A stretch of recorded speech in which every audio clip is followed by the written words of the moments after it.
आज़ादी का मतलब बहुत सारे लोगों के लिए अलग अलग था। जैसे महिलाओं के लिए अलग बात थी आज़ादी की, किसानों के लिए अलग थी आज़ादी की बात, दलितों के लिए एक उत्पीड़न था समाज में, उनकी आज़ादी थी।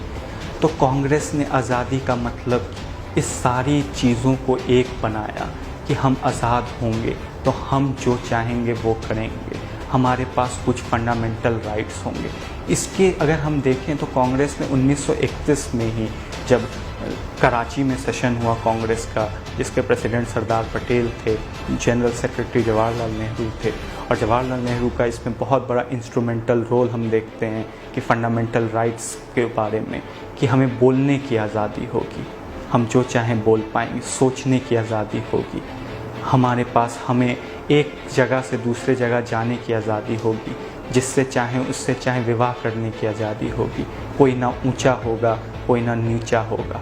ये सोच हमें गांधी के द्वारा मिलती है, नेहरू के द्वारा मिलती है, पटेल के द्वारा मिलती है। और जब ये लोग सब मिलकर कॉन्स्टिट्यूशन बनाते हैं और बाबा साहब अम्बेडकर के साथ मिलते हैं, तो उसके बाद हमारा एक आइडिया ऑफ इंडिया का जन्म होता है, जिसका रचना टैगोर ने पहले ही कहा था कि हमारा जो इंडिया होगा वो नफ़रत वाला नहीं होगा, वो प्यार की इंडिया होगा। वो अपने देश से प्यार तो करना है पर किसी और देश से नफ़रत नहीं करना है। तो इन सभी विचारों को मिलकर हमारा देश बनता है और उसी में से हम लोगों को आज़ादी मिलती है। हमारे लिए तो आज़ादी का यही मतलब। जब ब्रिटेन आया था तो एक साम्राज्यवाद लाया था, हमारे धन यहाँ से जाते थे, हमारे लोगों के पास कोई भी राइट्स नहीं था, जब चाहे किसी को जेल में बंद कर देना, सेडिशन जैसे कानून थे, आर्म्स एक्ट आया था, प्रेस को आज़ादी नहीं थी, लोगों के बहुत सारी जगह पे हम देखते हैं कि अंगूठे तक काट दिए गए थे।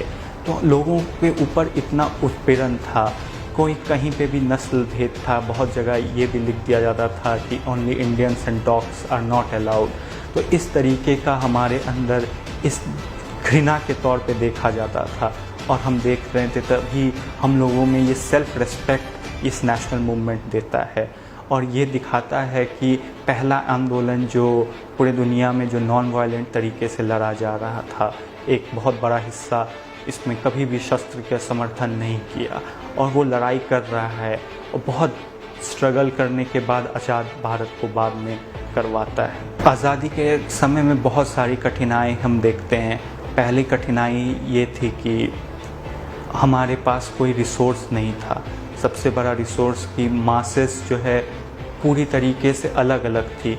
एक पंजाब एक मद्रास में उतना अंतर है जितना एक स्कॉट और एक जर्मन में आप कह सकते हैं। इसमें कोई समानता नहीं थी। उन लोगों को एक कॉमन प्लेटफॉर्म में लाना, सारे विचारों को एकत्रित करना, ये सबसे बड़ी कठिनाई थी। फिर दूसरी कठिनाई थी कि लोगों की आवाज़ कभी तक लोगों तक पहुंची ही नहीं थी। लोग को पता ही नहीं था कि आज़ादी का मतलब क्या है, वो क्यों गुलाम हैं, उनको उनकी बात को रखना ये कांग्रेस करती है, क्यों ऑल इंडिया पार्टी बनती है, पहली अखिल भारतीय पार्टी, और उसके बाद उसमें सारे लोगों को वो जगह देती है। आप देखते हैं कि 1925 में सरोजनी नायडू कांग्रेस के प्रेसिडेंट बन रही है। ऐसा बहुत ही दुर्लभ ही ये चीज़ है। अभी तक यूनाइटेड स्टेट्स में कोई अमेरिकन प्रेसिडेंट नहीं हुई है, लेकिन आप सोचिए कि 1925 में एक महिला, भारतीय महिला कांग्रेस की प्रेसिडेंट बन रही है। ये अपने आप में दिखाता है कि कांग्रेस किस तरह की विचार की थी, महिलाओं को जोड़ रही थी। इसमें हर तरीके के लीडर थे। किसानों की बात होती थी, नेहरू किसान की बात करते थे, पटेल किसान की बात करते थे, किसानों को जोड़ा। मजदूरों की बात होती थी, नेहरू और बोस मजदूरों के भी नेता थे। सोशलिस्ट विंग एक कांग्रेस के अंडर बना जो मजदूरों की बात करते थे।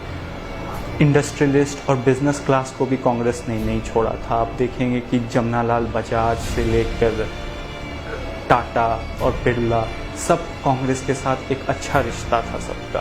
तो कांग्रेस जो है अमीरों से अमीर और गरीबों से गरीब सबकी बात सुन रही थी। इसमें राइट से लेकर लेफ़्ट तक सारी विचारधाराओं को एक प्लेटफॉर्म कांग्रेस ने दिया था। उसमें आपसी टकराव भी होता था, लेकिन हम हमेशा देखते हैं कि मंथन के बाद ही अमृत निकलती है और वो अमृत हमें आज़ादी मिली।